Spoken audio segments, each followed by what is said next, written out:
Good morning. My name is Bill Berkwhite. I'm the inaugural director of Perry Worldhouse, the University of Pennsylvania's new International Affairs Institute. For those of you who haven't visited us in person, we're normally up at 38th and Locust Walk, the beautiful white stone building there, and invite you to join us there at any time. But today I am truly delighted to convene our second annual Colloquium on the Future of the Global Order here at Irvine Auditorium. The program today is part of a series of events and intellectual engagements trying to understand the emerging shape of the international order. Our conversations began 2 weeks ago in Beijing at the Penn Wharton China Center, convening a group of American and Chinese academics and policymakers to look at that relationship. They continued yesterday in an academic conference at Perry Worldhouse that brought together senior policymakers from around the world and leading academics, again exploring the contestation of the global order. Today, we expand our circle of conversation to include Penn students and the broader university and Philadelphia communities. Before we begin, I want to thank particularly the Carnegie Corporation of New York for its support of these events, Paritosh Thakur, who's with us today and has been grateful, we're grateful for his generosity in making this possible. I also want to thank the Perry Worldhouse team, and particularly John Gans, our program manager, who has organized all of today's events.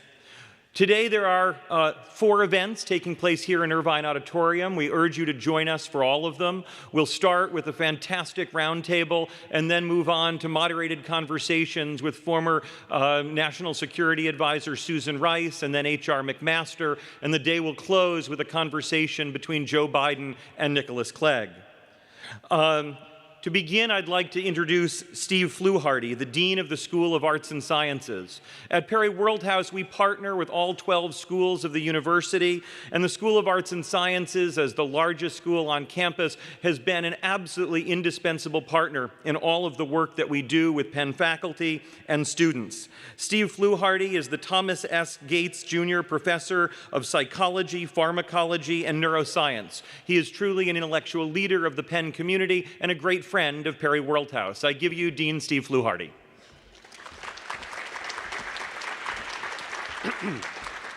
Thank you, Bill, and thank you to your amazing team at Perry Worldhouse for all you're doing to make the University of Pennsylvania more global each and every day.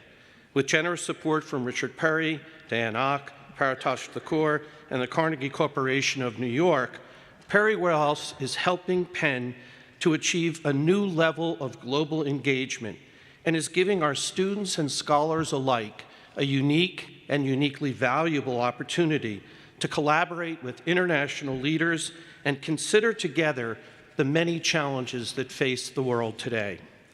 From collaborations with the Brown Center for International Politics and the Center for the Advanced Study of India, to hosting a range of School of Arts and Sciences sponsored events, Perry Worldhouse has truly become a critical and essential partner for Penn Arts and Sciences, and in fact for each of Penn's other academic centers. And this colloquium demonstrates what makes Perry Worldhouse so special and relevant, how much value it's adding, not just to our university campus, but also to the global conversations taking place about international affairs. Yesterday, scholars and policymakers from around the world spent the day considering just how states and other actors are competing to shape and reshape security, legal, economic, and cultural regimes that make up the current international order.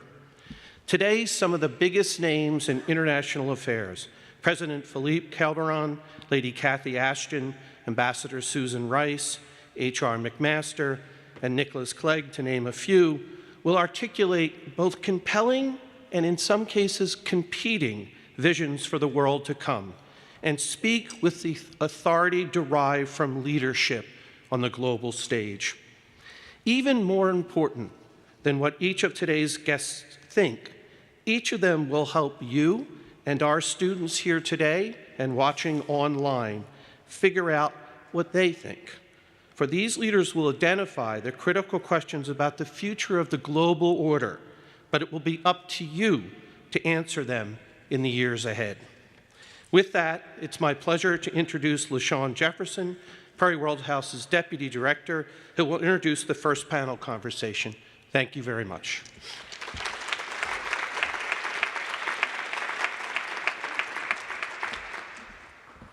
Good morning, everyone. Good morning. And thanks to all of you who've come out on a rainy day when you might have stayed in bed, and instead you've come to join us in what will be an absolutely fabulous day. It is my pleasure to start the day with you and what will be a really exceptional roundtable that includes what we think are some of the luminaries in the global policy realm who have worked on issues of competing visions of the global order for most of their professional lives. As usual with Perry World House, we have a combination of practitioners, academics, policymakers, and thought leaders.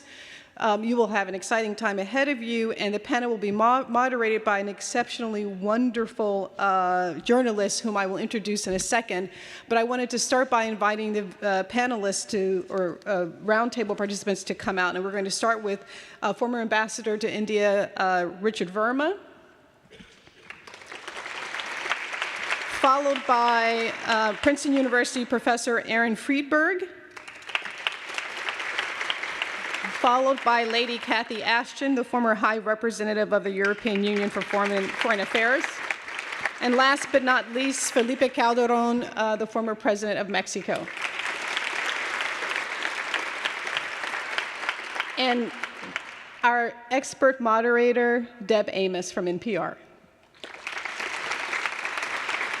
You may be seated. So before we begin and before I turn the podium over or the stage over to Deb and our guests, I wanted to say that I met Deb a year ago only, but that I spent many years listening to her voice on the radio, as I'm sure many of you have in the audience.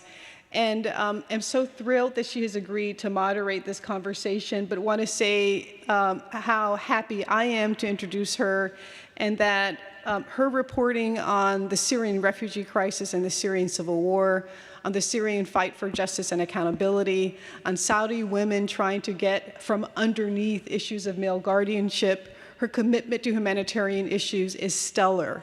Her reporting is approached with obvious deep preparation and expertise, insightfulness, vibrancy, and her voice is always a powerful and honest one in NPR that I love waking up to, and we are delighted she can be a part of the program. So enjoy. Thank you. Gosh, I will work very hard to live up to that. I have an excellent panel of formers, which does not in any way, in fact, it enhances the discussion today because they have so much experience in what we're talking about, which is the recalibration of the world order. I wanted to start with the former president of Mexico. You have been, your country has been, on the front line of this recalibration, and where we see it most acutely is in trade and in the most recent negotiations over NAFTA. Some of it has been unpleasant, uncomfortable, unusual, and I wanted to know if you saw trade, in particular, as a recalibration or a trade war or an issue that is in some way crumbling the old world order. Well, definitely, first is an important part of the global order. Whatever you want, whatever means you want to qualify the order, the point is we live in a global era, and the order is required. And by order, we need to understand some kind of rules-based global order. And that includes, of course, a lot of political issues, but also economic issues. And probably the most important now is trade. We need to remind that the global order is related with things that are in benefits of everyone. And I think the most important thing in economic order is economic growth. I say this because we cannot ignore how relevant trade is for economic growth. And in particular, the current events we are living today, deteriorating trade, are going to have consequences in economic growth sooner than later. I believe that we can expect a decrease in the rate of growth at global level and less rate of growth here in the United States due to this new era of protectionism. We are passing through different moments in the global order. This global order was established after the Second World War, basically. It changed in one way after when the Cold War was over, became some kind of unipolar order. And now we are assisting to some kind of new multipolar order in which new actors like China, Russia, along a decreasing power of the United States for internal and external reasons, is crafting a new order, and that has an implication in trade. That implication is exacerbated due to the economic crisis we lived in 2009, where a lot of people suffer here in the United States, in Mexico, in Europe, and the political consequences of that is politicians like to blame someone else or something else, something from abroad about their own faults or their own mistakes, either immigrants or foreign products and services. Everything is related with some kind of political finger pointing. And with that, now what is under threat is trade, with emerging new barriers to trade through protectionism, motivating or touching very sensitive issues among the people. We are very passionate, very emotional, talking about politics. It's quite easy to blame someone else or something else coming either from China or from Mexico about problems generated in Wall Street instead, internal or in the government. And in that sense, trade is under threat, and that part of global order is suffering. And yes, we have consequences for anyone, including decreasing economic growth and, of course, less job creation here in the United States, and I believe, everywhere. Let me just follow up on 2 points. One, you look at the newspapers in America, the stock market's doing great, the unemployment rate is down, we're booming, yes, by most indicators. Your country signed a new agreement, not called NAFTA anymore, but signed it, celebrated it, said it was a great deal. What's wrong with those two pictures? Well, basically, that's my point. The American economy is doing very well, but at the same time, politicians, or some politicians, or one politician is blaming, are blaming, for instance, trade. So if NAFTA is so bad for the Americans, or open economy is so bad for the American economy, then why the American economy is doing so well right now? The rate of unemployment is lowest than ever. So if NAFTA is so bad, it should be completely different outcome, you know? But if we decrease the trade right now, maybe the consequences will be the short term, and in that sense, the unemployment rate could increase. Immigration of Mexican workers could increase as well. Why? Because the more jobs you destroy in Mexico, the more pressure you will have here of Mexican workers. So actually, those are the symptoms of a very healthy economy, an economy that is open, and it has a working NAFTA with a lot of success. So it's completely in contradiction with what the politicians like to say. Lady Cathy Ashton, you know more than anyone on the panel about Europe, and when you talk about Europe order, it seems at the moment that it's a bit of a mixed picture, not the least of which is arguments within the community about migration, about open borders. You have open rebellion with some of your members who simply say, no, I'm not doing that. I don't care if it's a union, not for me.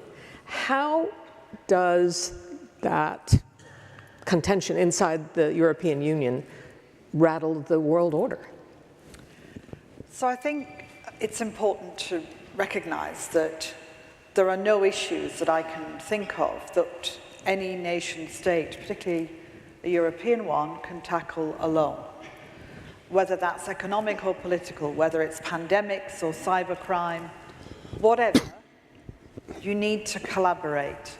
And how you do that is one of the most interesting challenges we face, I think, in the future, whether we do it through the institutional frameworks that are very familiar to us, of which the European Union is one, whether we do it in more informal groupings brought together to tackle a particular challenge or a particular issue. And that's something I think as we develop our thinking around the global order, we're going to have to reflect upon. In the context of the European Union, well, I'm British, so we have the biggest separation, potentially, of my lifetime in a European context, which is, of course, labelled Brexit. I don't know what's going to happen, in case you're interested. We'll have to wait and see. Does anyone? That's a good question.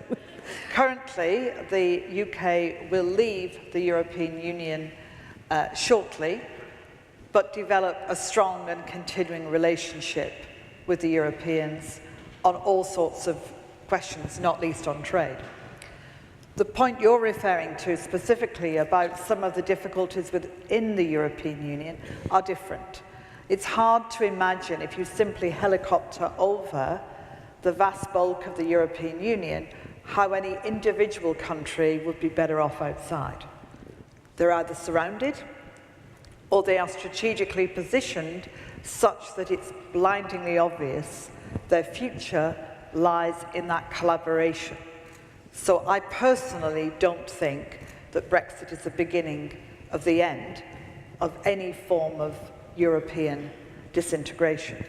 Having said that, domestic politicians arrive at European meetings still as domestic politicians. They don't take the rucksack off that says domestic and put on the European one as they walk through the door.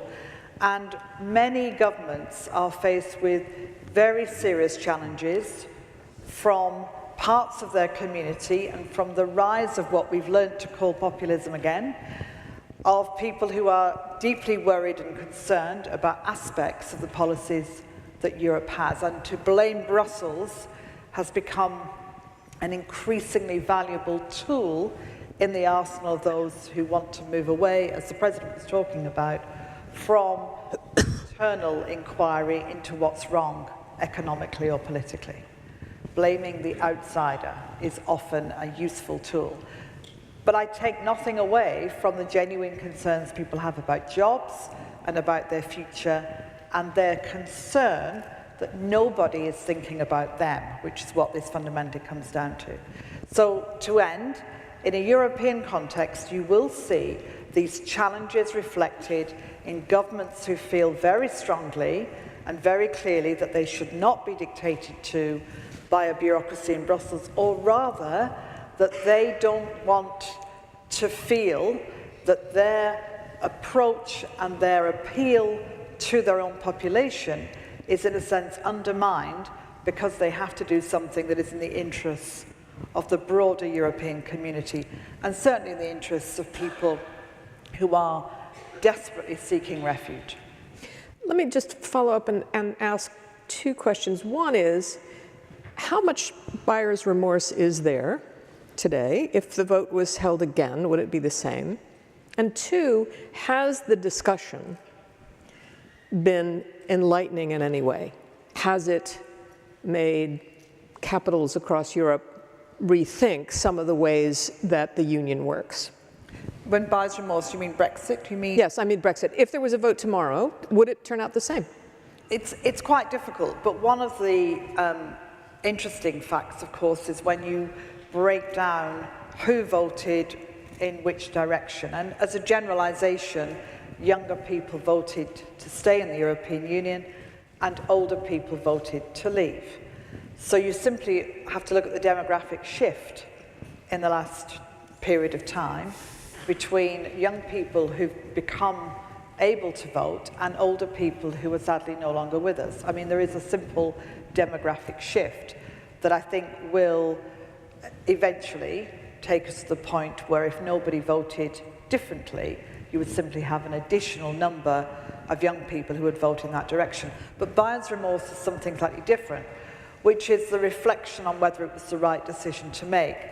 And you need to look at why people chose to vote the way they did. Some did it because they genuinely believed that sovereignty returning to Britain and Britain being freed of the ties of the European Union is a better state for the British people. they will not have any buyer's remorse.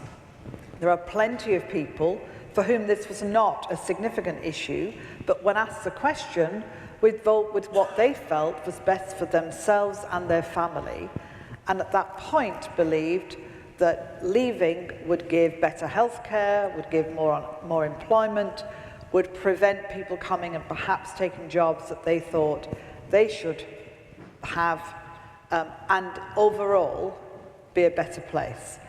All of that's happened subsequently has been, in a sense for them, a reminder that maybe that was not actually what was going to happen, and that there is no certainty guaranteed to them that healthcare will do other than decline. There will not be a return for jobs because businesses may leave, and so on. So I think if you campaigned now, you would probably see people reflecting deeply on whether they made the right choice. But let us not be foolhardy. We don't know how the referendum would turn out if we had a second one. All we know is where we are now in the context of trying to get a decent agreement with the European Union. Thank you. Aaron, you can't really talk about global order without talking about China. China has, emerged as a world leader, as a world model. Certainly in Saudi Arabia, it is the way that the new crown prince talks about how he wants to run things in his country. I've heard it across the Middle East. Can you give us a sense of, is China's emergence a disruptor? And how will other states have to accommodate this rising power? Well, those are two enormous questions. Let me say at the outset, I think when we talk about China and China's vision, we have to remember that we're talking about the Chinese Communist Party, because China is not a democracy. It's governed by this elite that has a particular view of its own interests and a particular view of how it would like to order the world as a reflection of those interests. And first among them is the maintenance of its monopoly on political power. So I think everything that China does, or CCP ruled China does, reflects that concern. So is it a disruptor? You'd almost have to say that it would be impossible for such a large actor to emerge as quickly as China has and not have some disruptive and destabilizing effects. I think if you look at what appear to be the objectives of the CCP regime in Asia, they do involve significant changes in the status quo. Regaining control over Taiwan, asserting control over maritime territories in the East and South China Sea, seeing an end to American alliances in the region. Is that disruptive? That, I guess, has a kind of a normative connotation, but it would involve significant changes. As far as the views of the current Chinese regime about global order, it seems to me that those are in flux and they are evolving. And it's partly because China has emerged so quickly that its leaders haven't yet, I think, fully developed and articulated an alternative vision for global order. What we do know is that they're increasingly critical of certain aspects of the existing order, which they see as primarily a reflection of American interests and American power. They don't believe, for example, that what we claim to be universal values and universal human rights are truly universal. They're reflections, as the Chinese leaders see them, of what America wants. And so they want to insulate themselves and protect themselves from those potential pressures. But to come to your point about Saudi Arabia, I think increasingly China's leaders are willing to present themselves as having an alternative model. And they didn't used to say this, they've just started to say it. And what is that model? It's a mix of kind of quasi-market economics and authoritarian politics. And unfortunately, I think that's going to be appealing in many parts of the world. Well, that's my follow-up question. Are you disturbed by that? And how do you convince countries that it's not a great model? Well, The people who are running some of these countries may think it's great because it seems to guarantee their continuation in power. Whether their people necessarily benefit from that is another question. And what China has been doing in many parts of the world, increasingly in the last 5 or 10 years with its so-called Belt and Road Initiative and other investment programs, is dealing primarily with the elites in authoritarian countries or countries that have weakly institutionalized democracies, and persuading them in various ways to agree to do business on terms that are favorable to China, and not necessarily in the long run, I think, favorable to the development of their own people. But unfortunately, in many of those places, the people don't rule. So you see why it's attractive then? It is attractive to those leaders, and I think it's a problem for people, including many in the United States, but not only the United States, who believed at the end of the Cold War that we had arrived at the end of history and we were beginning a period of time in which liberal democracy would complete its spread across the surface of the earth, and liberal democratic values would triumph. It's almost impossible to believe, looking back 25 years, that that's what people thought at the time. But obviously, we're someplace very different right now. So we're not at the end of history? For better and for worse. I think for academics, maybe it's a good thing because it's lots more to study. I wish we were closer to it than we are. Richard, you have also had a front seat to another emerging power, a country that has claimed an economic miracle, a country that is redefining itself in terms of a nationalist view.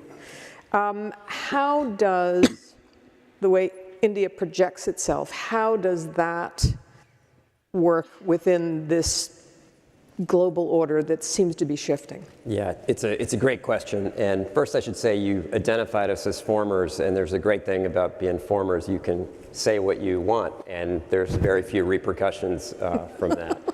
I don't have to. Not always. Not always, right? I don't have to clear every single point through the State Department. But I had the great honor to serve in New Delhi from 2014 to 2017.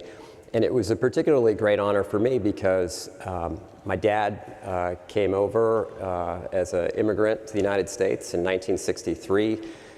Tells this great immigrant story that millions of other people have told before. Showed up in New York City with $14. Some days it's $22, some days it's $14. But the point is he started from scratch, and the fact that his son could go back a generation later and represent the United States was a big deal, and it was not an honor that I took lightly on any given day.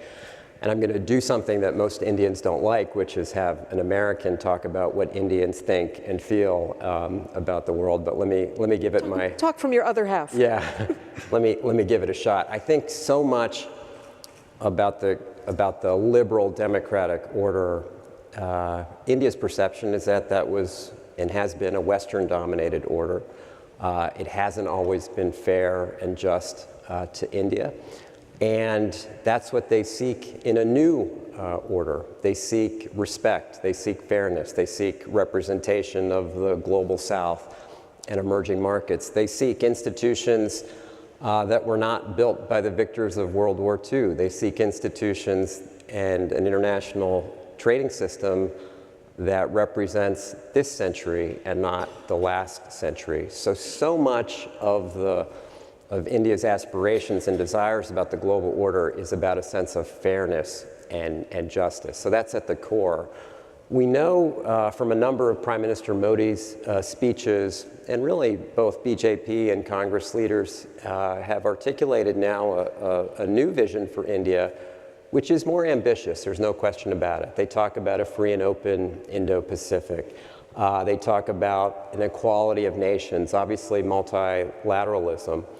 But I also think, it's interesting they talk about an open and stable trading regime. Can you imagine India now talks about the dangers of protectionism?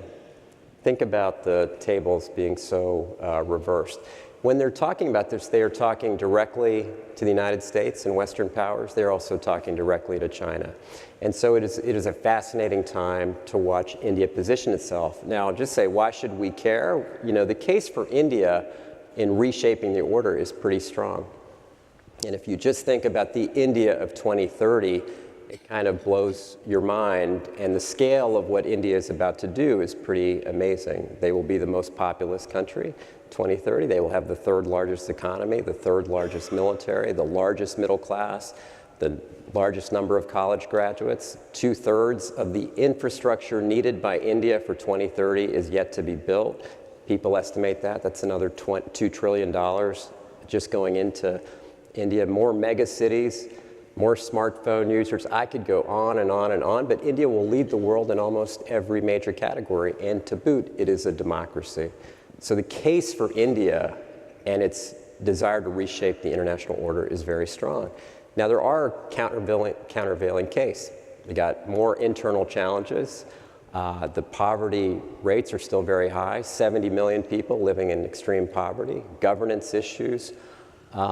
It's a very complicated country that does not have a track record of leading internationally. So, you know, we have non-alignment, we now have strategic autonomy. Do they really want this place in the international system? And that remains to be seen.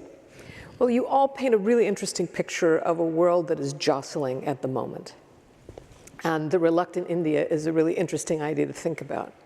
I want to ask about the losers. And we have on this planet 65 million displaced people. If they were all gathered in one place, they would be as big as England or France. Half of them are children. Most of them are not getting an education. It is a crisis we haven't seen since the Second World War. And they have been failed in almost every part of the world. Nobody wants them. The drawbridges are coming up, borders are closing. And I wondered, and I'll start with you because you have a particular case here, as you said. If there's a problem with Mexico's economy, there will be more people coming, although that is not the case these days. It is not Mexicans who are coming. I am told your median age has moved now to 28, and people don't cross borders after 30. So the range of people who used to migrate is now quite tiny. Is there a way to address this global movement to be fairer, or to at least use the brain power, the potential of these people who are moving around in ways that we haven't found yet? Definitely problems associated with immigration from different nature, either economic immigration or people just escaping from civil wars, for instance, in the Middle East. All the immigration that Europe has lived in the last years, for instance, on all those refugees that are a new context, all of those issues must be addressed under some kind of global rules, to be honest. No one single country could fix or could address alone all those issues. Of course, we have quite a specific problem, as you were saying, here between Mexico and the United States, and actually Central America and the United States. It's important to re-emphasize that. The net rate of immigration of Mexican workers to the United States is negative currently. So there are more Mexican workers going down to Mexico than Mexican workers coming to the United States. And it reached a point to be zero in 2010, for good and for bad reasons, yes. But the point is, the immigration of Mexican workers in net terms is negative. Most are coming from Central America, and there are terrible crises associated with non-accompanying minors. Do different loops in the law, mistakes in the legislations, or lack of political willingness in the administration, along the border between the United States and Mexico, it's appearing one of the most embarrassing situations ever probably related with that. It is putting in jail all those children, sometimes without their parents, most of the time. It's really embarrassing for a history like the American history, which is very related with independence, freedom, and human rights. So, but the point is, coming back to the immigration problems that are emerging everywhere, provoking really complicated political consequences, all those problems must be addressed under global order and global rules and global institutions. Unfortunately, my perception is, for instance, the United Nations is is becoming completely obsolete these days, unable to deal with those issues, and we need to reshape the global leadership in order to depict a little bit worse the situation.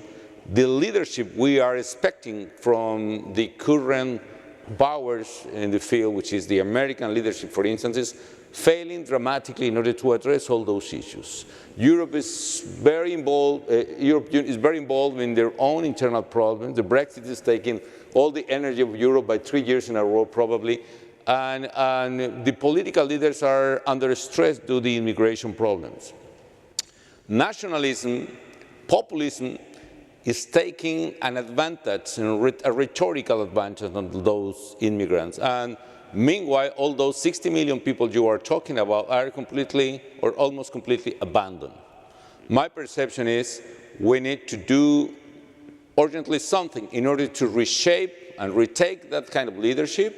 The United States have a very important role to play here and is not playing that. It is important to redesign global institutions, starting with the United Nations. This one example is in the whole New York City, the only building using operators in the lifts, in the elevators, is the United Nations. In this age of automation, they still, this is quite example of what is happening inside. No? They are completely backward looking. But the point is, it is important to reshape that. In our case, we need to provoke more rational and pragmatical solutions to that. And let me finish with that. For instance, in our case, during years, there was some kind of a strategy related with immigration, basically between the Mexican government and some groups here in the States. And the name was called the whole enchilada by former President Fox and Jorge Castañeda. The whole enchilada. The whole enchilada, meaning we don't want only human rights and labor protection for Mexican workers, we want the whole enchilada, meaning all the way to American citizens. Could be fair, I don't want to establish any judgment about that, but the point is that could provoke some kind of reaction in the common American citizens, and actually provoke some kind of aggressive thing towards this immigration issue. So immigration became a negative issue in American politics. And that could be one of the reasons why President Trump won its presidency.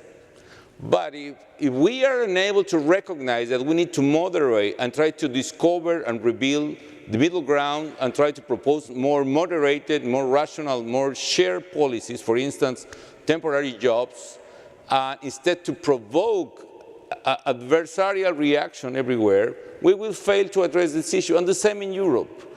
People, we need to understand most of the people are taking negative or adverse reactions to these movements.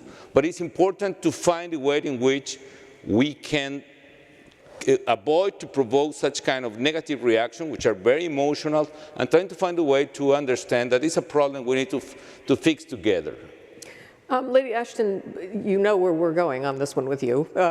Europe has really been wrestling with this, and the most aggressively anti-immigration are the countries that have the least. But it's become a divisive issue in Europe. It promises to be a bigger issue in May for the elections. And I wondered how you address this. Are there programs? Are there arguments? I don't really see how you fix this in Europe. Well, you're right to point to the reality that people who do not live in a more cosmopolitan society are more nervous about it. I live in London. There are 50 languages spoken within a mile of the centre of London. I get on the underground every day and I will hear, I don't know how many languages, but plenty of them. And the mayor of London, of course, is Muslim. And we live in a city that is, as far as I'm concerned, the best city in the world to live in.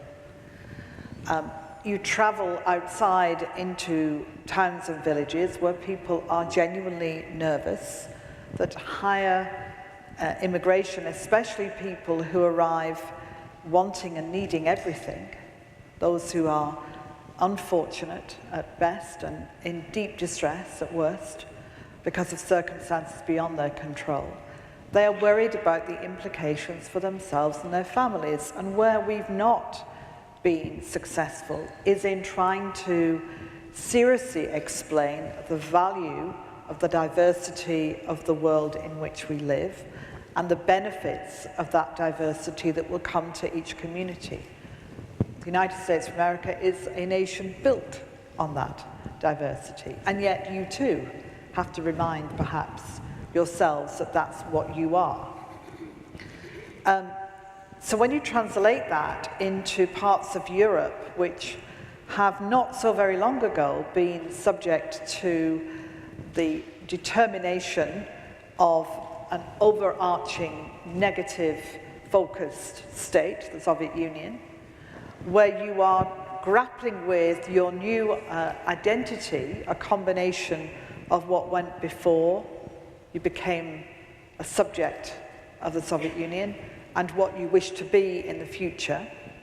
You are trying to develop an economy. You don't yet have the safety nets of some European countries. It's very difficult to be confronted with what feels like a huge number of people in distress.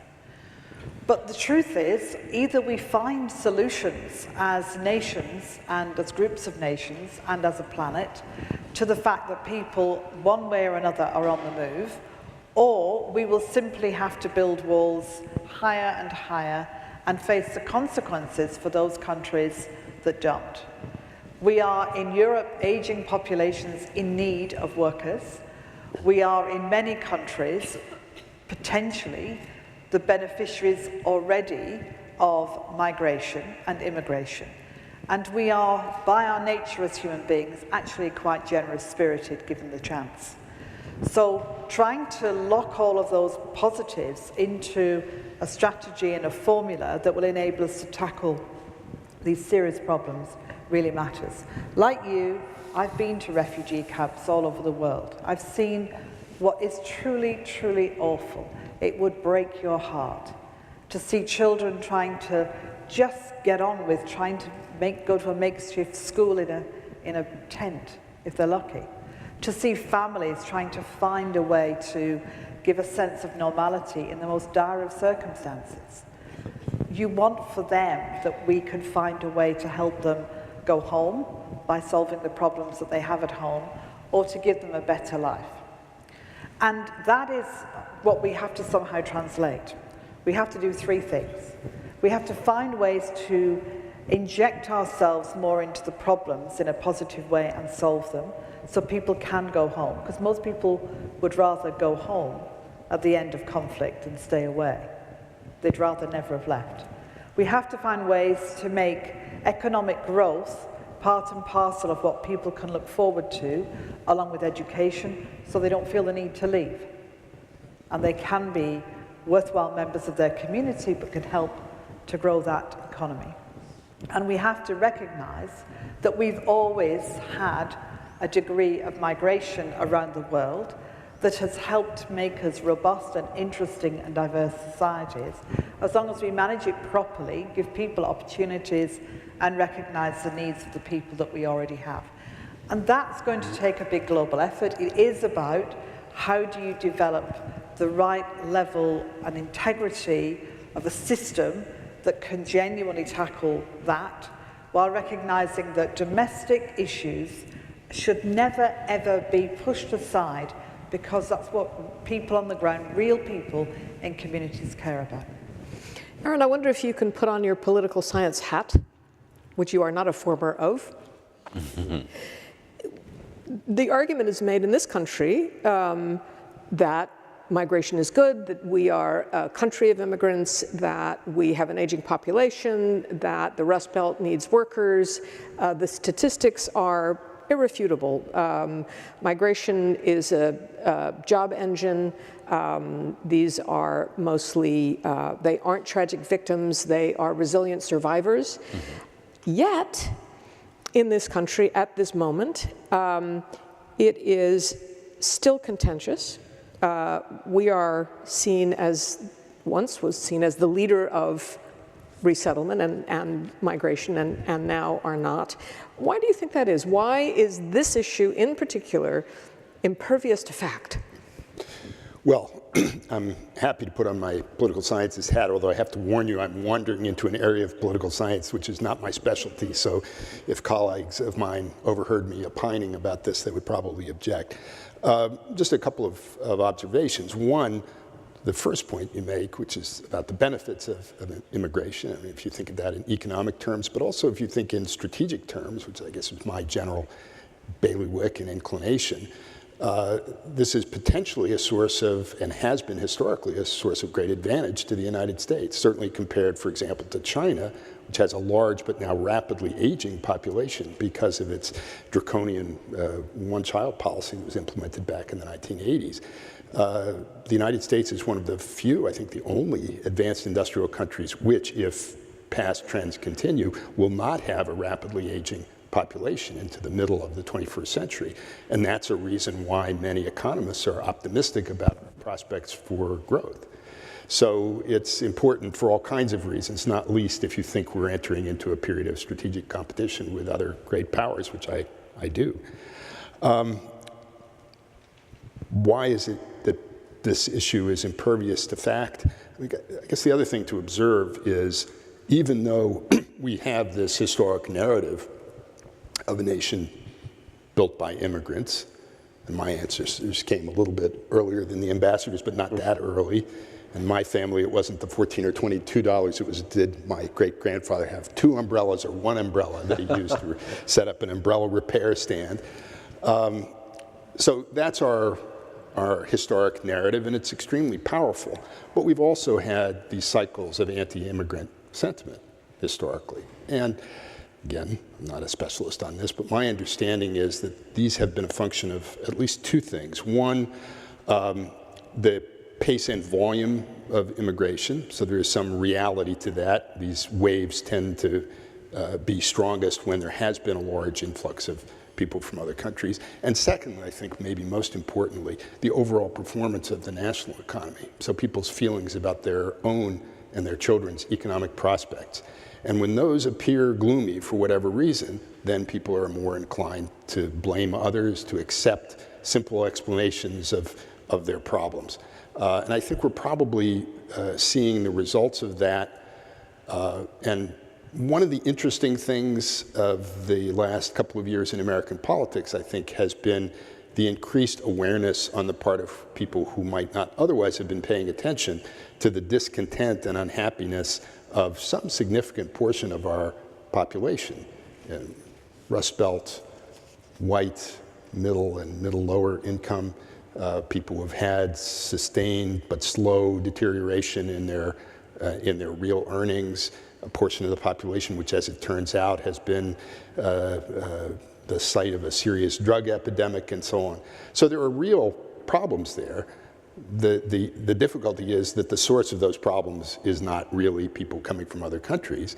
It's changes in the character of the economy, which have partly to do with trade, partly to do with technological change. So I guess the question is, how do you deal, and perhaps this is really just reiterating what Lady Ashton said, how do you deal with the source of the problems, the places that are producing large numbers of migrants? And so here in Europe, the failure of the West to deal with the Syrian civil war is at least partly responsible for this recent wave of immigration.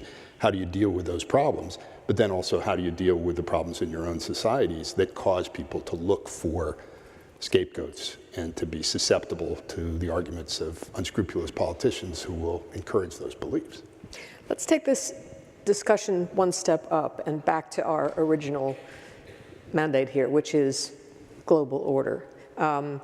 The refugee issue, the migration issue, all of those became issues in the 2016 campaign here. And we now are in an age of populism, nationalism, led by the Trump administration. You were abroad in parts of that. And I wondered if the way that the United States is dealing with a global order, with this view of America first, how that looks on the outside, and if you think it's the right approach. As a former, you can now speak to this.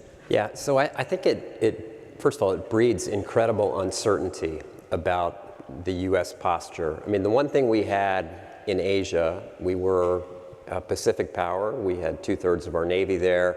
I think if you were to go and talk to leaders in New Delhi or other Southeast Asian countries, I think there is now real uncertainty about our staying power. So there's been incredible retrenchment. And the second thing I'd say is that it's also, I think our posture abroad has been very militarized. We have an awesome military. I mean, I went to every military exercise that we had with the Indians. I landed on 3 aircraft carriers. I served in the Air Force myself. I am so proud of our military, but a military-only approach to shaping the global order has such inherent limitations to it. And that's not what our military actually wants. And while our military kind of might goes up, our diplomatic capacity has gone down. And I think it will be a long time before we repair the damage that was done in the first 2 years to our diplomatic and development capabilities. And it was only the Congress that actually restored the massive cuts that were proposed to the State Department. I think what we're talking about, though, is we're also, it's a approach to shaping the international order without a moral compass. It's also, there's a lot of cruelty in the implementation of some of these policies.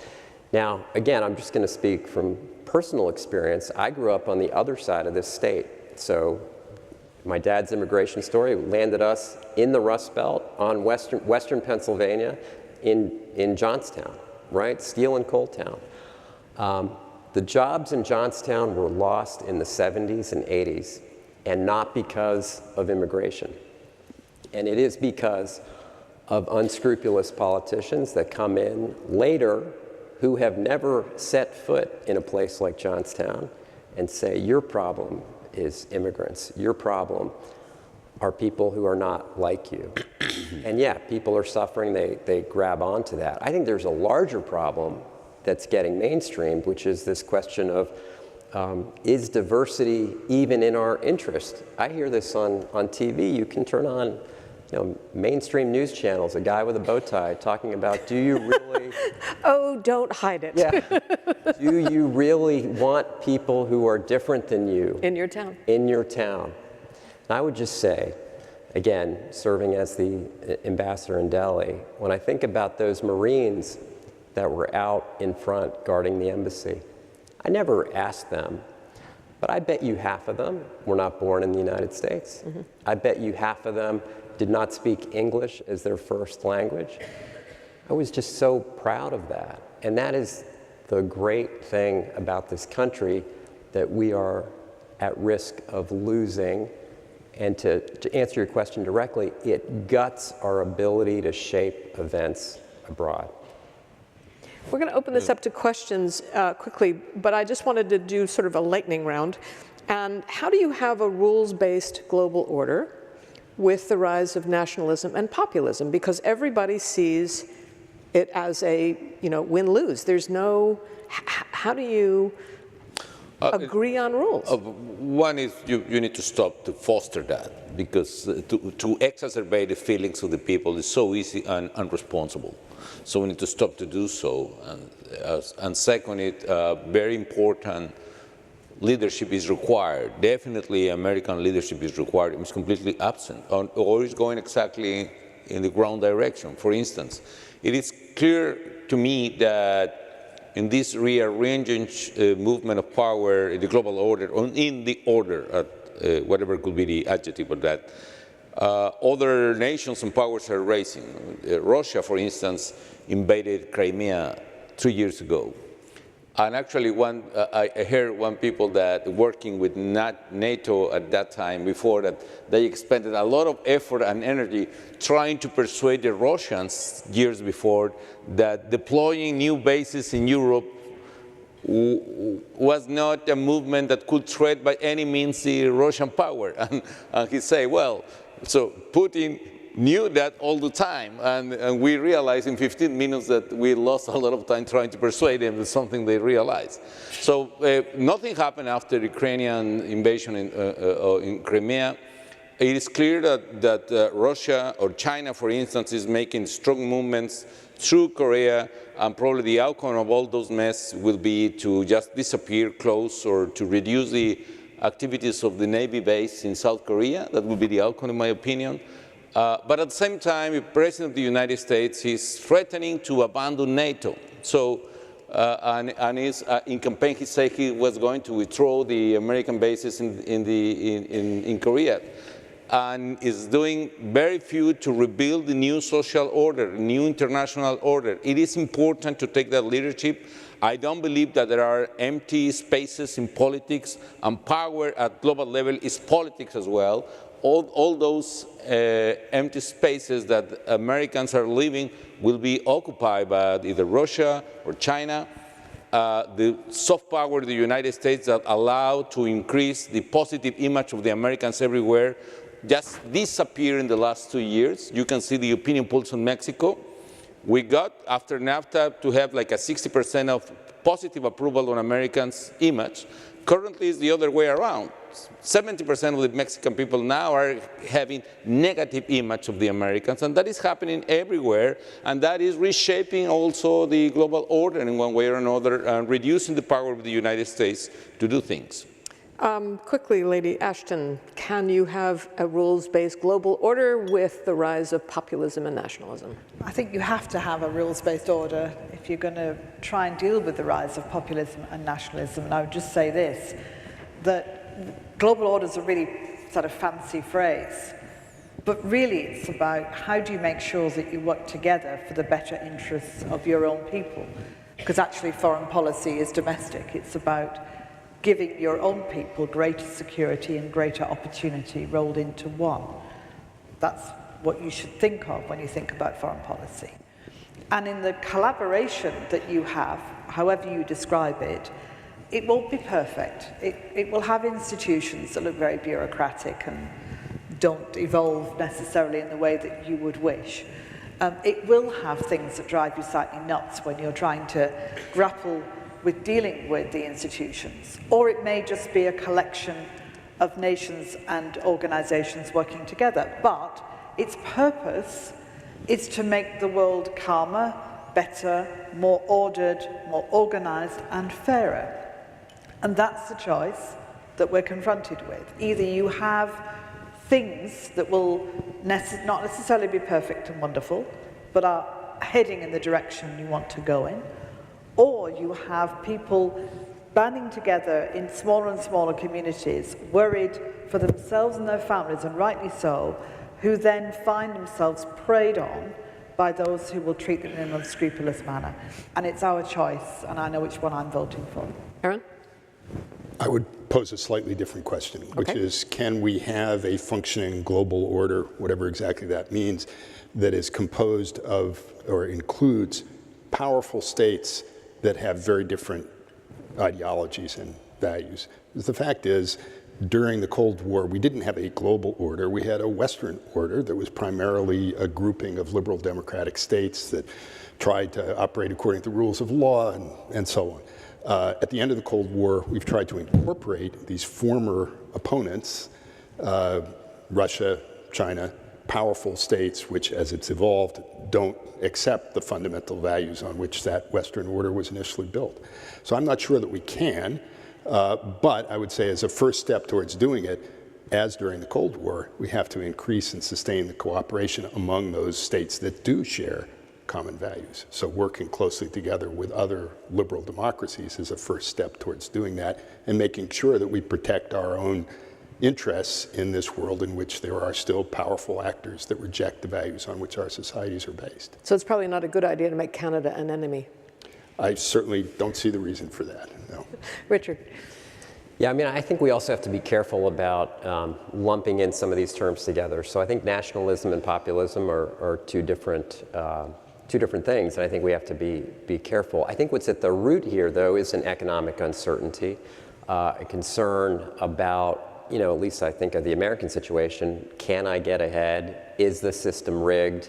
Have we spent too much worrying about things in other parts of the world when there should be a focus here at home. I think all those are legitimate, important questions to address. Automation, technological innovation, globalization. We've really actually got to be talking about those issues without demonizing people from abroad, without going after our alliance structures and saying that's our problem. You know, so much of what America stood for and what we built was good for the country. Now we're entering a different phase. We've got to address a lot of those concerns that workers have. I think we can do that. We have to do that. Thank you, panel. I'm now going to open this up until 11:45 to the audience. You'll see that there are three microphones. Please come to them if you have a question for the panel. And if you line up at the microphones, it'll just go quicker, especially those of you in the back. And I'm going to start in the middle because you were the first one down. Could you say your name and keep your question relatively short? Yes, I'm Murray Levin, and I have a question for Professor Friedberg. In discussing the strategic rise as a competitor of China, you noted that, of course, it's an authoritarian regime, and you, as a university professor, may be familiar with recent polling that shows that university-aged people in the United States, though not all in college, have by a fairly substantial numbers now say it's not really significant to live in a democracy. Is it significant, and if so, what can we do and what can you do on campuses to win back that point? Thank you. Well, those are very disturbing numbers. I'm familiar with the polls to which you refer.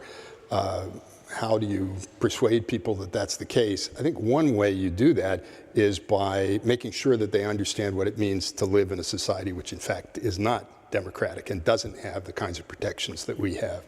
So, for example, just as an illustration from my own teaching, when I talk to my students on China, talk about various problems in our foreign policy and relations over the South China Sea and so on, I recognize it's a little bit abstract. Some of the trade issues are a little abstract. But when you start talking to them about the so-called social credit system that the CCP regime is creating, which is intended to keep track, basically, of every interaction and the movement of every man, woman, and child in the country, and assign to people a score which represents their reliability in the view of the party, their eyes get very wide. Unfortunately, sometimes you can illustrate the virtues of your own system with all of its problems and unpleasantness by comparison to systems that are very different. Hi, so this is a short question, but it's probably too long of an answer to answer quickly, and you guys touched on it a little bit, but I'd love to hear more. I feel like the source of this populism and nationalism is due to two unaddressed issues, and I'm wondering if you think these are possible to address in a global way. The first is the history of racism and colonialism on a global scale, and the second is wealth inequality. Anybody? Absolutely, absolutely right. The inequality is, I think, at so much of the heart of, when we look for dots that we're connecting between Brexit and what's happening in the United States or in Eastern Europe, for example, I think political leaders have grabbed on to the increasing inequality. And again, this notion that the system is not quite fair. The kind of colonial legacies are obviously very strong as well. So much of what we're dealing with in the Middle East is a colonial legacy. Back to India's view of reshaping the world order is about getting out from underneath this colonial shroud that they've been under for decades and decades. So I think she's exactly right. Mm-hmm. Hang on, we can't, is that mic on? Yeah. Yeah, there you go. All of you mentioned that the United States needs to lead in this matter, protect liberal democracies. I'm not so sure the United States is really fitting the definition of a liberal democracy today. They might be moving towards an illiberal democracy. If that's the case, who leads if it's not going to be in the United States? Assuming leadership is not about is going in the front. For me, it's taking responsibility of your own role in the world. Due to the importance of the United States, the size of its economy, history, power, whatever, it implies that the United States have a huge responsibility, and the leadership here is not assuming such responsibility in the right way to do. I don't assess, I don't want to make any judgment about how democratic is the democracy in the United States. I believe it's a fair democratic. Probably there are a lot of vested interests around, according with this system in which the money decides a lot of things.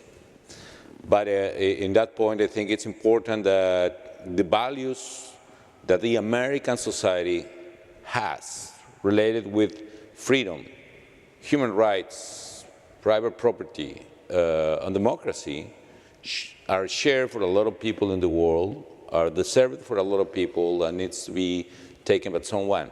If the United States abandons its role in the world, definitely it's going to be taken by somebody else. Currently, for instance, in the economic side, talking about trade, China is taking the lead. President Trump just withdrew the United States from TPP. For him, it would be a great idea. China is saying, well, without the United States in Pacific Sea, I can be the leader you are expecting to deal with. No? And the political terms, the political arena, having such a good conversation with leader of North Korea and with Putin, which are not exactly the right examples of liberal democracy, it implies that, in my opinion, a big failure in terms of leadership. I'm afraid that a lot of countries and people out of the United States is not taking seriously, or taking less seriously every day, the leadership of the United States. That's a problem for the Americans and for the world. Hi, my name is Natalie from UPenn, and first of all, I would like to say it's my great honor to be in the same room as, a lot of global leaders here. And my question is about the rise of China and its influence of the global world order. So recently, China has been flexing its muscle in the global stage by doing a lot of investment projects like the Belt and Road Initiative. So I'm wondering, do you think this sort of economic development or the promise of hard infrastructure development would eventually trump liberal orders such as human rights or democracy? Thank you. Well, I think China's leaders are seeking to develop economically. They have a lot of capital that they would like to invest. They have industries that have excess capacity. So they have their own reasons, economic reasons for what they're doing. They also have strategic reasons. They want to extend their power and develop their capacity to project power. The question is, what will be the impact of these developments and these projects on the countries that are receiving them? And one of the interesting things that started to happen in the last, say, 6 to 12 months is that there's beginning to be something of a backlash against this, or against some aspects of the so-called Belt and Road Initiative. And you have, in one place after another, stories beginning to emerge about corruption that's associated with some of these projects, about so-called debt trap diplomacy, where Chinese entities lend a lot of money to local governments, which, when they can't repay the loan, then have to give up sovereign control over important pieces of territory, including ports. So I don't think that this is going to be quite the smooth process that China's leaders had in mind a few years ago. But all of that said, there is a real need, at least in many of the places where China is beginning to invest, for investment and development of infrastructure. And that, ironically, is something that the Western countries took the lead in, particularly after the end of the Cold War, and had programs and projects for development of infrastructure across Eurasia, across Central Asia, and in other places. And in fact, in the case of the EU, expended a lot of money on doing that, but perhaps haven't adequately advertised and gotten credit for, and haven't sustained in the ways that they need to. If we don't like what the Chinese are doing, you can't beat something with nothing. I'd just say we saw that firsthand in South Asia. We saw the Chinese in Sri Lanka and Bangladesh and Nepal and Bhutan, already obviously with their Pakistan relationship, and reaching far into the Horn of Africa, the Gulf. And we don't have an answer. We really don't. And as they're increasing their activity, we are decreasing our our activity. And so it is a very, I think it's a very dangerous time. And if we're not, if the President said it a few times, if we're not out there, there are going to be actors filling that space. And even more than just China on its own, we see this increasing coordination between Russia and China, two countries that should not really be aligned, but they are aligned in wanting to keep the Western powers, and particularly the United States, guessing and on their back foot. And we need to have a more coordinated and more decisive response. If I could ask you to shift the focus from nations to individual leaders, because leadership is such a critical issue. The global order in disarray was in many ways created by a group of self-conscious, self-confident, groomed for leadership individuals who got together and created an order representing countries, but also with their own sense of their role in life. That doesn't exist anymore. In the United States, in some ways, it began to end with the Vietnam War. And in some ways, populism is as much about anti-elites and anti-expertise as it is the many other things it's about. The new kind of masters of the universe in this country economically are Silicon Valley leaders who precisely have to be pushed to have a broader sense of their responsibilities and the broader impact of their actions and their inventions. So the question is, parallel to the question of how do you create a global order among ideologically diverse countries, where does the leadership among individuals come from in achieving that? Well, it's not a bunch of men in a room trying to work out what they want to do with the world. That's what it isn't. I think the most significant thing that you said is, well, we haven't got that anymore. And actually, it isn't and is never going to be about the one individual who is, at that moment in time, the leader of any particular nation or indeed institution. It's about, in a sense, going back to what democracy is about, the framework in which that person operates, and how the institutions of democracy enable the voice of the people to be heard, not just at an election, though that's really important, and enable and allow for representation that spans across nations and is deep and wide in what it's saying the function of the leader should be. So when you start to see significant changes in how leaders operate, you should look beyond them and underneath to what's actually going on in the framework in which they have been created as leader. And you're right, it's got to be partly about the push and pull of what is important. It is about communities who don't want to be left behind. It is about wanting to operate in a global world, if only for the sake of technology and business. And it is about trying to find new and innovative ways to solve age-old problems. That's what it is. But it won't necessarily happen unless people right through the democratic systems we have are prepared to push and pull for that. And my jibe about men is that people often talk to me about we're getting more strong men, or should we have more strong men? Well, actually, I think the more diverse group of leaders that we can find, the more likely we are to bring the talents of this planet to bear on the problems that we face. Anybody else want to address the group of powerful men is gone, and thank God? No, but I was going to address I think what I also heard in that question was, are there other actors beyond governments and politicians? And I think of the corporate leaders and their responsibilities as well. Or do they have responsibilities, right? Is there responsibilities to shareholders, or is it to something bigger? And I think about, again, back to my experience in India, when I see the CEO of Facebook or Google or Microsoft show up compared to a Secretary of Commerce or a Secretary of Treasury, who's going to generate more excitement, more attention? Who can actually drive change? It's quite possible it's these leaders that are coming from private industry. And there is something to that question. There is something about kind of what those set of responsibilities are in this new global order.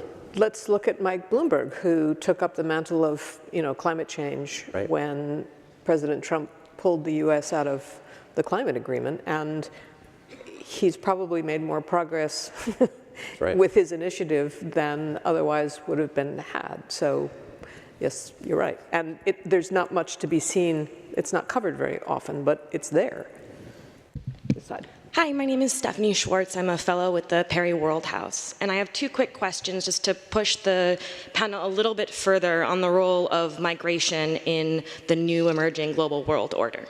So the first is arguably one of the few rules of the world order that emerged during the Cold War was the right to asylum and non-refoulement. And in the past 20 years, we see this changing. We see this changing with the proliferation of the term economic migrant. We also see it changing with the offshoring of asylum obligations to countries in the global south. So if this trend continues, what does this change in the rule of asylum seeking mean for North-South relations in the new global order? And as a follow-up for that, if one of the questions here on migration is about, as we said, moral leadership, of the 65+ million forced migrants, nearly 2/3 are internally displaced. That's 40 million are internally displaced, not refugees. So is there an opening in this shakeup, as it were, for countries and leaders to actually address the issue of forced internal displacement? Let's disaggregate this question, and that is, the first is, and this actually can go to you, and it's the idea that there are some gatekeepers, and Mexico has been a gatekeeper for the United States. We have sent funds to you to stop the migration from further south. Your country has been involved in being the border for the United States. Different things. Well, I agree in the sense that the global order has rules that have been created. In particular, the most important, not after the Second World War, it's actually coming from the middle, that's probably 16th century, the asylum. I think it needs to be reinforced and needs to be readapted to the new circumstances, because under the figure of the asylum, we are getting a lot of requirements more related with economic migration, as you were saying, and that is deteriorating the image of protecting by one state people that are almost killed in their own states by their own governments. So we need to rescue the figure, the real political asylum. Second, we need to create more figures related with the economic movements of people. In that sense, I believe we need a more pragmatic approach. In this particular case of Mexico and Central America, I think it's a mistake to try to address the issue in the sense of the old strategy of the whole enchilada, as I was saying. It's much better for the people to provide them with temporary jobs, permits, license. That actually they want to work here like 3-4 months and they go back home with money and to work in the farm they have. And finally, and we need to explore that instead to say we demand for all of them 40 million, 10 million people here, American citizens. Why?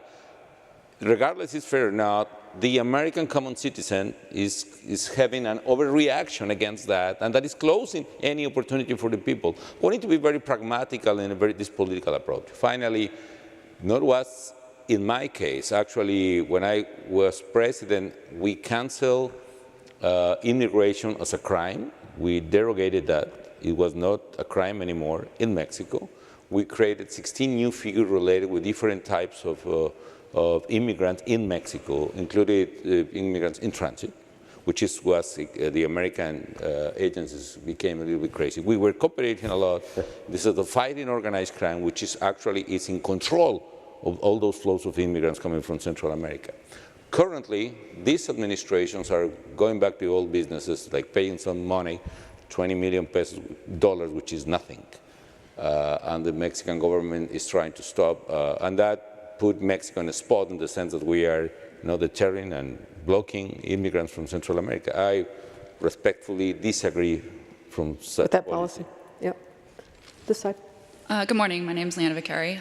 My question goes back to the discussion on income or economic inequality and uncertainty, and also the fact that this is happening along with arguably economic growth across the world. So I'm interested in your thoughts on reframing what economic success means to better represent average people. Thank you. Yeah, I believe that economic growth means exactly that, the way in which the economy is growing. And yes, the point is related with inequality. But it's one point. I don't know how many jobs are being created right now in the United States, probably 2 million jobs a year, which is an important figure. I agree that there are a lot of inequality issues that need to be addressed. Basically, recently, economic prosperity implies even bigger inequality in the United States and other countries. So the richest people are getting the most. Tax reform, for instance, probably the implication will be that the richest people will even get a bigger piece of the cake.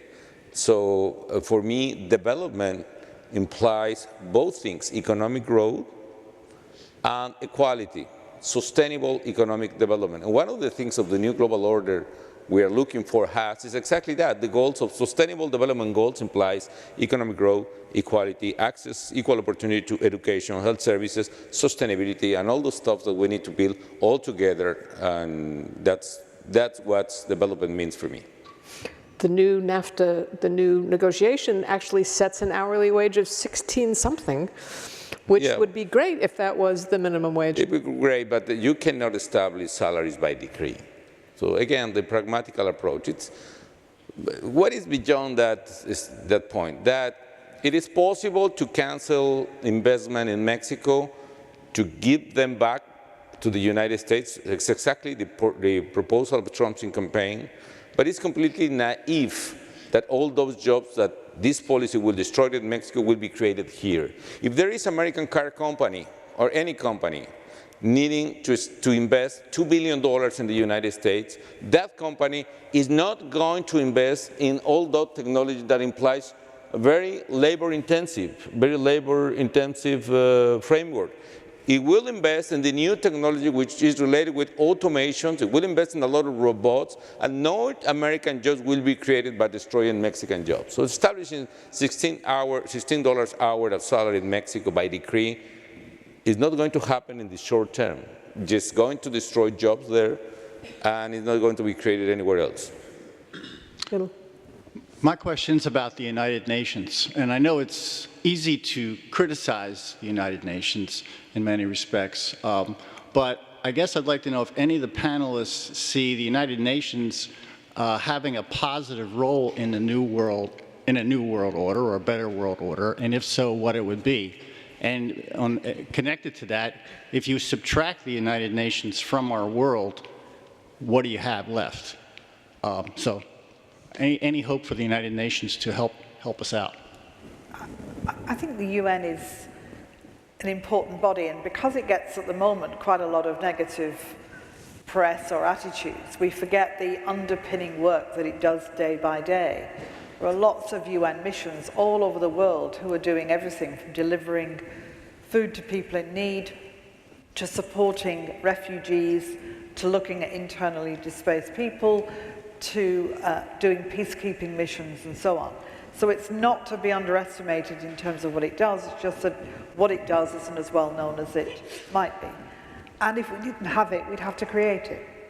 Because the logic of having a forum where nations come together who by definition disagree, who by definition are very different in every possible way, but sit and debate and discuss with some plan or some attitude by even being there that they're seeking resolution or they're seeking to discuss the problem rather than walk away from it is really, really important. And sometimes we think of our institutions in the short term rather than the longer term. You don't know what it can do because we've never really given it the chance to do all the things it might do. And if we got rid of it or we destroy it by preventing it from doing even what it does now, we'll miss that opportunity to see what more it can do in the future. Anybody else want to defend the UN? A second, but that's it. Hello, my name is Alex Gorbachev. I'm a journalist from Russia, from one of the few remaining independent media outlets, and I'm a Fulbright Fellow at the United States. I have and related? No, not related. Just checking. I have two short questions. My first question is to Mr. Calderon, to President Calderon.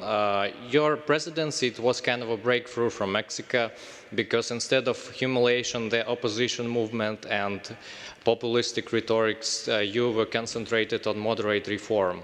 And your style of presidency, it was completely opposite comparing to Vladimir Putin. So what is my question is, what is your perception of Vladimir Putin and his style of leadership? And my second question is to Lady Cathy Ashton. When you were High Representative of the European Union and Russia, if we will compare that years and current years, what is the situation? Is it worse? Is it a bit better, or it's the same? And what is your forecast about the relations between the European Union and Russia? Thank you. I believe President Putin is smart and ambitious man that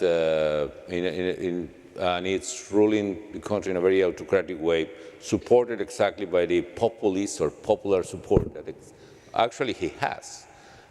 He has support exactly in the basis we were talking about, like blaming everybody else abroad.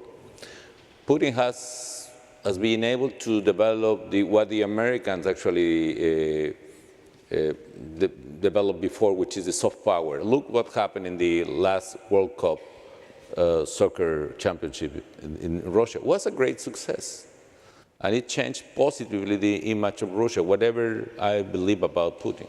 But that is the problem, that what is happening with the rest of the world, that actually you can believe that all those principles related with democracy and open economies and human rights are completely obsolete. But the point is, in my opinion, are not obsolete, but the people and countries believing in those values need to respond all those kind of aggressions. Other point we will have not talking about is new technology associated with politics. Probably it's not about invading countries. Actually, Putin did so because probably he wants to reframe like Peter the Grand or Catherine the Grand. It's going to say Putin the Grand. Be that. But rebuilding the old Soviet Union in the sense that probably he realized that the Russians lost the battle of the Cold War, but he's trying to get some kind of revenge. And he's gaining traction and power in the zone with the absence of the non-smart response coming from the United States. That's my point. I have nothing against Putin, nothing against Russia. The point is we need to reframe some kind of equilibrium. The equilibrium is out of order.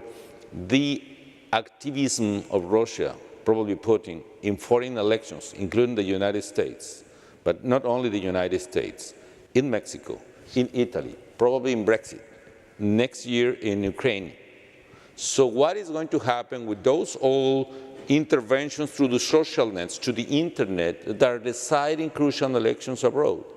We need to talk about, because it's completely against the global, it's a real disorder to say the least. It's quite imperialist, no? And we need to do something about it.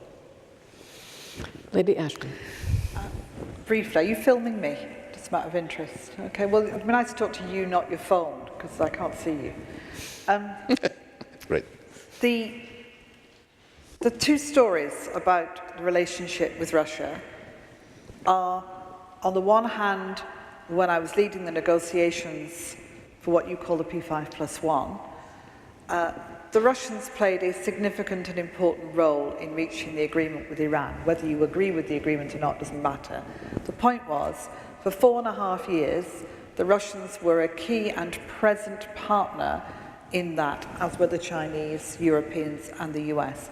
And it was an unusual setting where all could collaborate on a project, something that, again, whether you like the deal or not, we've lost. We haven't found another issue or a new way of doing that. At the same time, as we were collaborating very closely, we had all of the crisis in Ukraine.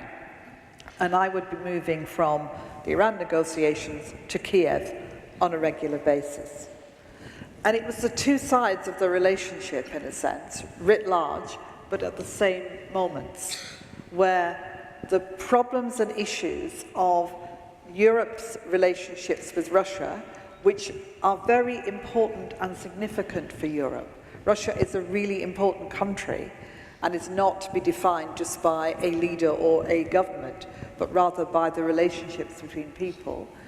And at the same time as trying to establish that relationship, we have the problems of Russia's perception of what it is we are seeking to do, which manifested itself in what happened in Ukraine in a particular way. So for me, from a European perspective, it's different and it's the same from as it was then, but ultimately we all have to find a way that we can get this relationship to move on and to be much more of the collaborative partners, if we can find ways of doing that, than of what happened in Ukraine and the taking of Crimea. I want just to make you all aware of our time. I'm going to ask for one more question, and we will be good citizens and when we're supposed to. Let's take your last question. Hi, my name is Austin Cassells, and I'm a current Master of Bioethics student here at the University of Pennsylvania. How do you anticipate we as a group of collaborative states can focus on shifting the effects of social media from a separatory tool and potential security threat towards a constructive tool that can curb nationalism and foster a functioning global order and open global mindset? No. Okay. I was going to say the same thing. Loaded question, I understand. Can you expand, please? And anybody else? Yeah. We're in the foothills of understanding the value and usefulness of the tools that we have in technology. All of us benefit from the fact that you can Skype home, FaceTime, that we use our phones as our computers, that we are able to communicate all the time with the people we love, and we can watch the people we want to watch on YouTube or on the news or whatever. It's extraordinary and it's amazing, and it has a darker side.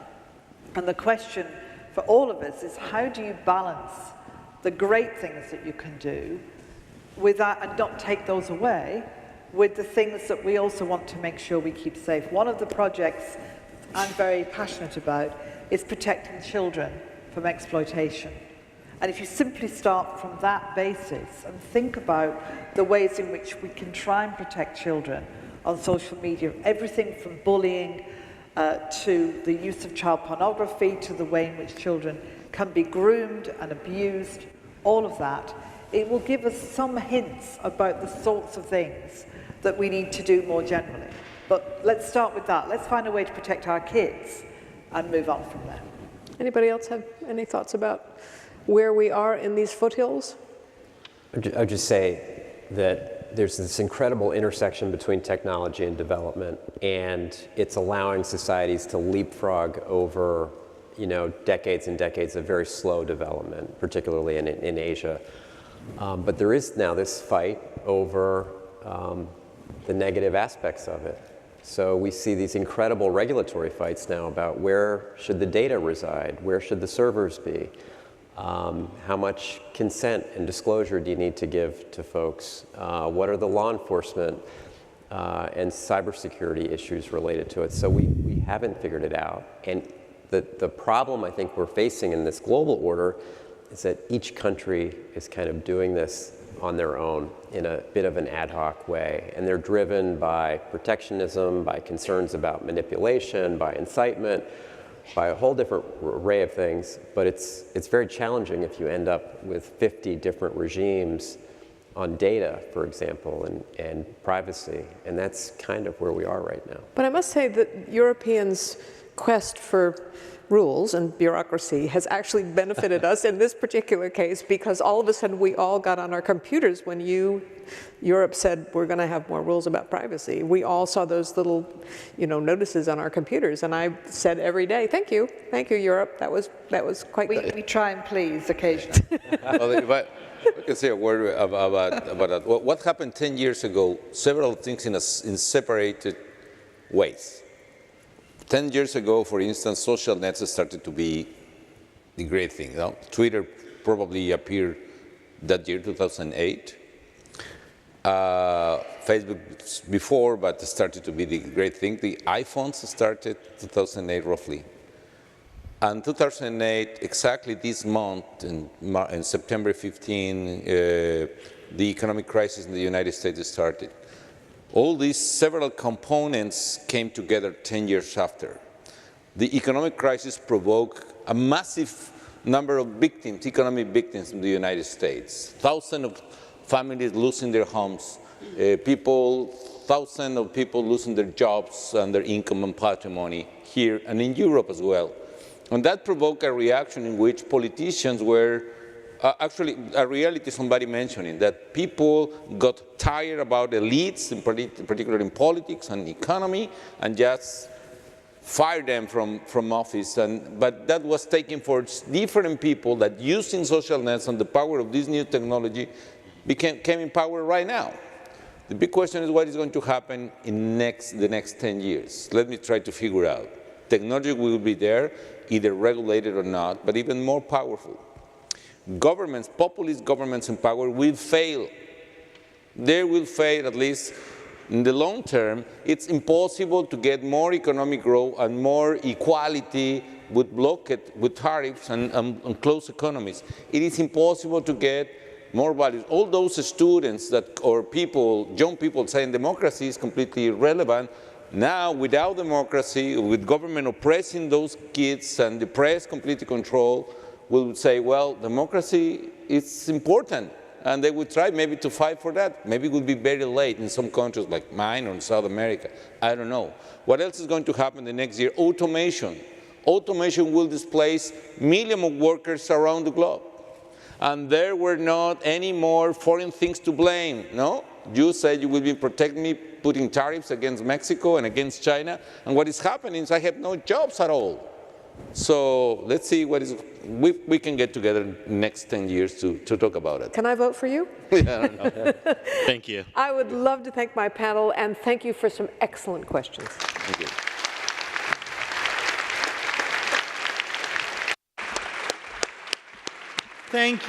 Thank you, Deb. What a wonderful job moderating, and a huge thanks to our panel. We are deeply grateful.